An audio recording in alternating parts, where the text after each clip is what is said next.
Mummy जी और पापा जी के नाम की पर्ची निकाल लेते हैं। जिसके हिस्से में जिसका नाम आएगा वो उसी को रखेगा। बड़ी बहू मीना बोली। दोनों बेटों और छोटी बहू सीमा ने भी मीना का साथ दिया।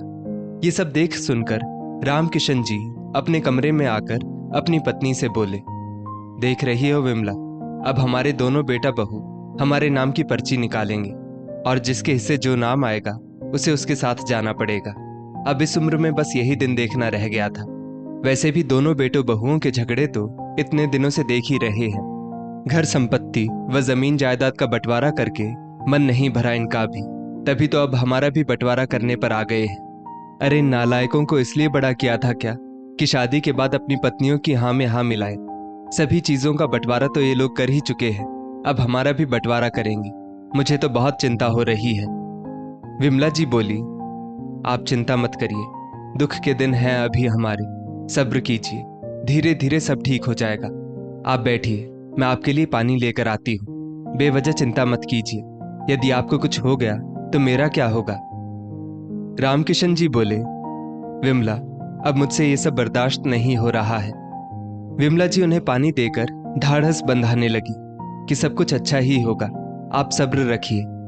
रामकिशन जी और विमला जी के दो बेटे किशन और नीरज, बड़ी बहू मीना और छोटी बहू सीमा संयुक्त परिवार का हिस्सा थे। जब से छोटे बेटे नीरज की पत्नी सीमा शादी करके आई थी, दोनों बहुओं में बिल्कुल भी नहीं बनती थी। सीमा जो भी काम करती वो मीना को बिल्कुल ना सुहाता और मीना जो भी काम करती वो सीमा को ना सुहाता। बहुत बार दोनों बहुएं रसोई में ही कुत्ते बिल्ली की तरह झगड़ पड़ती, जिसका खामियाजा बेचारे रामकिशन जी और विमला जी को भुगतना पड़ता। दोनों बहुओं में से कोई भी वृद्ध सास ससुर को चाय नाश्ता व खाना देने तक को राजी ना होती। कितनी बार तो दोनों पूरा दिन रसोई में ही नहीं आती और बाहर से खाना मंगवाकर खा लेती। पतियों को कह देती कि वे अपने ऑफिस कैंटीन से ही खाना खा लें और बच्चों को भी स्कूल कैंटीन से खाने के लिए पैसे दे देती, ताकि दोनों जेठानी देवरानी को एक दूसरे का मुंह ना देखना पड़े। दोनों को अपने सास ससुर की रत्ती भर भी फिक्र नहीं थी। कभी कभी तो पूरा दिन निकल जाता, दोनों में से कोई बहू ये तक देखने नहीं आती कि सास ससुर ने पूरे दिन कुछ खाया भी या नहीं। विमला जी खुद ही इस अधेड़ उम्र में रसोई में जाती और अपने और रामकिशन जी के लिए कुछ हल्का फुल्का नाश्ता और खाना बना लाती। उस पर भी बड़ी बहू मीना बोल पड़ती, माँ जी, खाना बनाने के बाद रसोई कितनी गंदी छोड़ दी है आपने, अब कौन साफ करेगा इसे। न मीना रसोई साफ करती न सीमा, आखिरकार बेचारी विमला जी को ही रसोई साफ करनी पड़ती। विमला जी से अब रसोई का ज्यादा काम होता नहीं था। एक तो उम्र हो चली थी और ऊपर से शरीर की बीमारियां। मगर जब दोनों बहुएं ही सास ससुर को खाना देने से पल्ला झाड़ लें तो उन्हें स्वयं ही खाना बनाना पड़ता था, जबकि डॉक्टर ने विमला जी को आराम करने की सख्त हिदायत दी थी। रामकिशन जी कहते भी थे, विमला, दो दो बहुओं के होते हुए तुम्हें इस उम्र में हम दोनों का खाना बनाना पड़ रहा है, क्या इन्हीं दिनों के लिए बेटों की शादी करवाई थी। विमला जी कहती, अब दोनों बहुएं ही जब खाना नहीं बनाएंगी तो हम दोनों का खाना तो मुझे बनाना ही पड़ेगा, मगर आप मेरी चिंता मत करिए, मैं धीरे धीरे काम कर लूंगी। इन दोनों को कुछ कहने का फायदा नहीं, इनसे कुछ कहना मतलब अपना ही मुंह खराब करना। दोनों बहुओं की आपस में बिल्कुल नहीं बनती, जिसका गुस्सा ये दोनों हम पर निकालती है। रामकिशन जी और विमला जी का ये संयुक्त परिवार रामकिशन जी द्वारा बनवाए पुश्तैनी मकान में रहता था, जिसमें रामकिशन जी और विमला जी नीचे के कमरे में रहते थे और दोनों बेटे बहू ऊपर की मंजिल पर बने अपने अपने कमरों में रहते थे। वैसे ये पुश्तैनी मकान इतना बड़ा था कि बहुओं को ऊपर के कमरों में रहने की जरूरत भी नहीं थी। मकान के निचले हिस्से वाले कमरे भी खाली ही पड़े थे, मगर कोई भी बहू नीचे रहने को तैयार नहीं हुई, क्योंकि वे जानती थी अगर निचले हिस्से वाले कमरे में रहीं तो उनकी आजादी खत्म हो जाएगी। सास ससुर का कमरा नीचे था, जिस वजह से कोई ना कोई उनसे मिलने घर में आता रहता। बहुएं ऊपर अपने अपने कमरे में रहती, जिस वजह से उन्हें मेहमानों को चाय नाश्ता भी नहीं करवाना पड़ता और ना ही सास ससुर की सेवा करनी पड़ती। तभी तो कोई भी बहू नीचे वाले कमरे में रहने को तैयार ना थी। दोनों बहुएं आजादी से जीना चाहती थी, कोई किसी के साथ रहना नहीं चाहता था। दोनों को घूमना और बाहर खाना खाना पसंद था, इसलिए बहुत बार घर में खाना ही नहीं बनता था। मगर दोनों वृद्ध दंपति तो पूरा दिन घर में ही रहते थे, वे बेचारे खाना खाने कहाँ जाएंगे। एक दिन बहुओं की इन हरकतों से तंग आकर रामकिशन जी अपने दोनों बेटों को बुलाकर बोले, किशन और नीरज, अब तुम्हारी माँ के काम करने की उम्र नहीं रही है। तुम्हारी पत्नी अक्सर बाहर चली जाती है ताकि उन्हें रसोई में ना जाना पड़े। यदि दोनों बहुओं में आपस में नहीं बनती है तो वे घर के काम बांट ले। सुबह की रसोई बड़ी बहू संभाले और शाम की रसोई छोटी बहू। यूं रसोई में आकर खाना ना बनाना कहाँ की अक्लमंदी है। दोनों बेटों ने अपनी अपनी पत्नियों को समझाया। पहले तो दोनों समझने को तैयार नहीं हुई, मगर एक दिन जब बाहर के खाने से किशन और नीरज दोनों की ही एक साथ तबीयत खराब हुई, तब से दोनों बहुओं ने घर के काम बांट लिए। मीना सुबह का खाना बनाती और सीमा शाम का, ताकि दोनों को रसोई में एक दूसरे का मुंह ना देखना पड़े। सुबह और शाम दोनों वक्त का काम और खाना सब अब समय पर होने लगा, जिस वजह से रामकिशन जी और विमला जी को 2 वक्त का खाना तो मिल जाता, ना मिलता तो वो था प्यार और सम्मान। बेटों के पास दिन भर दुकान का बहाना था और बहुएं तो वैसे ही सास ससुर से बात करना पसंद नहीं करती थी। एक दिन विमला जी ने बस इतना ही बोला था छोटी बहू सीमा से कि बहू, आज खाने में नमक ज्यादा था, मुझे बीपी की शिकायत है, तो खाने में नमक थोड़ा कम ही डाला करो।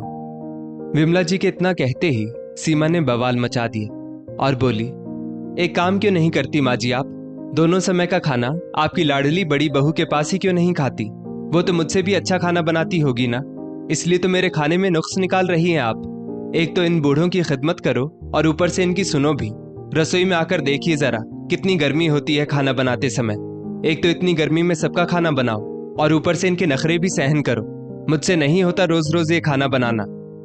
जब बड़ी बहू मीना को पता चला कि सीमा ने माँ जी से ऐसा कहा है, तो कहीं सास ससुर को दोनों वक्त का खाना उसे ना खिलाना पड़ जाए, ये सोचकर वो बोली, माँ जी जो मिले खा लिया कीजिए ना, बेवजह क्यों किसी को भी टोका टोकी करती रहती है। आप तो जानती ही हैं, हम लोग तो बाहर से भी खाना खा लेंगे, मगर आप लोगों को तो बाहर का खाना भी नहीं खिला सकते, क्योंकि आप लोगों को तो खाने में काफी चीजों से डॉक्टर ने परहेज रखने को कहा है। आप लोगों के लिए तो घर में खाना बन रहा है रोज, और उसमें भी आपके नखरे, ये सब कौन सहन करेगा? इसलिए बिना बड़बड़ किए जो मिले चबा लीजिए बस। किसी को ज्यादा लेक्चर मत दिया कीजिए, आज के जमाने में कोई लेक्चर सुनना पसंद नहीं करता। उस दिन रामकिशन जी और विमला जी ये बात अच्छे से जान गए थे कि दोनों बहुओं की आपस में बिल्कुल नहीं बनती। वे दोनों हम बूढ़ों को जैसे तैसे खाना खिला रही है। वहां दुकान पर किशन और नीरज की व्यवसाय को लेकर लड़ाई होने लगी। किशन के कहे अनुसार नीरज दुकान से ज्यादा पैसे उठाता था, जिस वजह से हिसाब किताब में गड़बड़ हो रही थी, और नीरज कह रहा था किशन उस पर झूठा इल्जाम लगा रहा है। खैर, सारी बातों का तोड़ ये निकला कि दोनों भाई अलग हो जाए और अब अपना अपना देखें। किशन का कहना था कि उसके बच्चे भी अब बड़े हो रहे हैं, तो उसका खर्चा ज्यादा है। अगर नीरज इसी तरह दुकान से ज्यादा पैसा उठाता रहा तो वो दिन दूर नहीं जब खाने के लाले पड़ जाएंगे। इसलिए बंटवारे में ही फायदा रहेगा, ताकि हम लोग अपने अपने पैसे बचा पाए। और दोनों ने मिलकर फैसला किया कि दुकान से जो भी कमाई होगी उसके आधे आधे 2 हिस्से किए जाएंगे। दोनों भाइयों ने ही मिलकर पुश्तैनी मकान और गांव से दूर उनका एक मकान था, उसे भी बांट दिया, जिसमें पुश्तैनी मकान आया किशन के हिस्से और इस गांव से दूर दूसरे गांव का मकान आया नीरज के हिस्से। जमीन जायदाद और सारी संपत्ति बांट दी जाएगी। ये सुनकर दोनों बहुएं बहुत खुश हो गई। सीमा अपने पति नीरज से बोली, मैं तो कब से अलग होना चाहती थी, मगर आप ही नहीं मान रहे थे। देखा आज कैसे बड़े भैया ने आप पर इल्जाम लगा दिया, जबकि खुद वो कौन सा दूध के धुले हैं।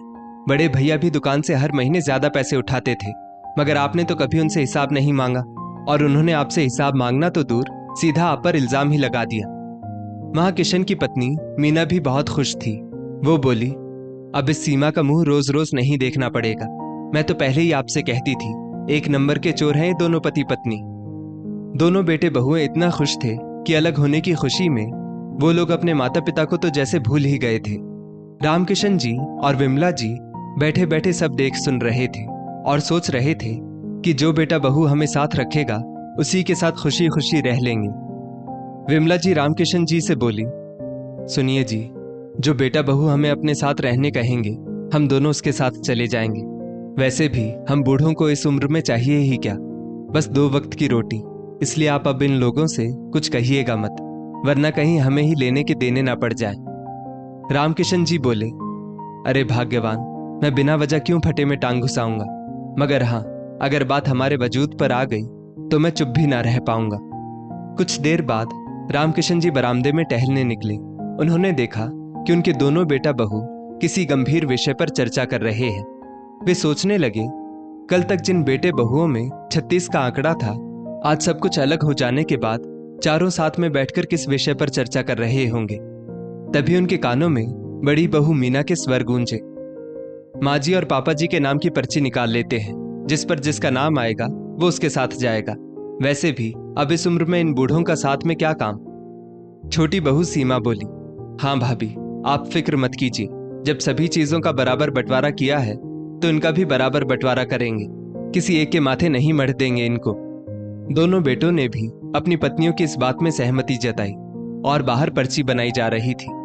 बस बाहर का ये नजारा देखकर रामकिशन जी आज चिंतित हो गए थे। विमला जी भी ये सोचकर उदास हो गई थी कि वो रामकिशन जी के बिना कैसे रह पाएंगी, और रामकिशन जी, उनकी तो मानो जान बसती थी विमला जी में। वे दोनों कैसे रहेंगे एक दूसरे के बिना, दोनों के दिमाग में यही चल रहा था।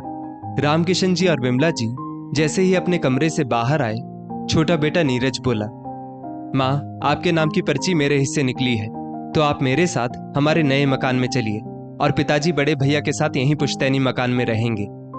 रामकिशन जी अब तक तो ये सब अन्याय होता हुआ देख रहे थे, मगर अब उनसे रहा नहीं गया। वे बोले, होते कौन हो तुम लोग हमारा बंटवारा करने वाले? हमने तुम्हें बनाया है, तुमने हमें नहीं, समझे?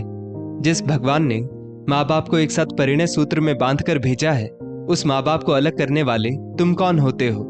हम दोनों ने मिलकर अपनी पूरी जवानी खर्च दी तुम जैसे बेटों को बड़ा करने और पढ़ाने लिखाने में, और जब इस बुढ़ापे में हम दोनों को एक दूसरे की सबसे ज्यादा जरूरत है, तब तुम लोग हम दोनों को अलग करना चाहते हो। इतना ही बोझ बन गए हैं अगर हम तुम लोगों पर, तो हमारा भी एक हिस्सा क्यों नहीं निकाला बंटवारे में? जिस पुश्तैनी मकान को तुम लोगों ने मुझसे बिना पूछे बांट तो दिया है, ये पुश्तैनी मकान भी मेरा ही है। ये कैसे भूल गए तुम दोनों? तुम लोगों के ये नाटक मैं कब से देखता आ रहा हूँ, लेकिन अब बस बहुत हुआ। हमारे ही घर में रहते हो और हमारा ही बंटवारा करते हो। तुम सभी कान खोलकर सुन लो, इस गांव से दूर हमारा मकान है जो नीरज के हिस्से आया है बंटवारे में। तुम दोनों भाई उस मकान के 2 हिस्से कर दो और जाकर वहां बस जाओ। मैं और विमला हमारे इस पुश्तैनी मकान को छोड़कर कहीं नहीं जाएंगे। और रही बात दुकान की कमाई की, तो आज से जो भी दुकान की कमाई होगी उसमें एक हिस्सा मेरा होगा, क्योंकि जिस दुकान पर तुम दोनों छाती ठोक कर बैठते हो वो भी मेरे द्वारा बनाई गई है। और हम अपना खाना पास रहने वाली कंकूबाई, जो सभी के लिए टिफिन बनाती है, उससे बनवा लेंगे। तुम लोग जाकर अपना सामान पैक कर लो, क्योंकि आज ही तुम लोगों को इस घर से जाना है। किशन बोला, पापा, आप लोग इतने बड़े मकान में अकेले रहोगे, ये कैसा न्याय है? रामकिशन जी बोले, मैं यहाँ के ऊपर के कमरे किराए पर चढ़ा दूंगा, ताकि हमें किराया भी मिल पाए और काम आने वाले लोग भी, क्योंकि तुम्हारे जैसे बेटे बहुओं से तो बेहतर है कि हम अपने किराएदारों से संबंध मधुर बनाएं, जो हमारे काम तो आएंगे। तुम लोगों का तो वैसे भी होना ना होना एक जैसा ही था। दोनों बेटे और उनकी पत्नियां, जो अब तक बहुत खुश थे, अचानक ही बहुत दुखी हो गए, क्योंकि उनके हाथ से ये पुश्तैनी मकान भी जा चुका था। दुकान की कमाई भी अब 3 हिस्सों में बांटनी पड़ेगी, और जो गांव से दूर मकान था, वहां दोनों जेठानी देवरानी को एक दूसरे के बगल में रहकर रोज एक दूसरे का मुंह देखना पड़ेगा। दोस्तों, जो लोग अपने माता पिता को अलग करने की सोचते हैं, उनका ऐसा ही हाल होता है। जिन माता पिता को भगवान ने शादी जैसे पवित्र बंधन में एक साथ बांधा है, उन माता पिता को बच्चे मात्र एक पर्ची निकालकर अलग करना चाहते थे। ये तो बहुत बड़ा पाप है, इसलिए हो सके तो ये पाप करने से हमेशा बचे। माता पिता एक दूसरे के बुढ़ापे का सहारा है, एक दूसरे की लाठी है। इस स्टोरी को लेकर आपकी क्या राय है, नीचे कमेंट करके जरूर बताइएगा। और ऐसी ही और भी बेहतरीन वीडियोस के लिए हमारा पेज जरूर फॉलो करें।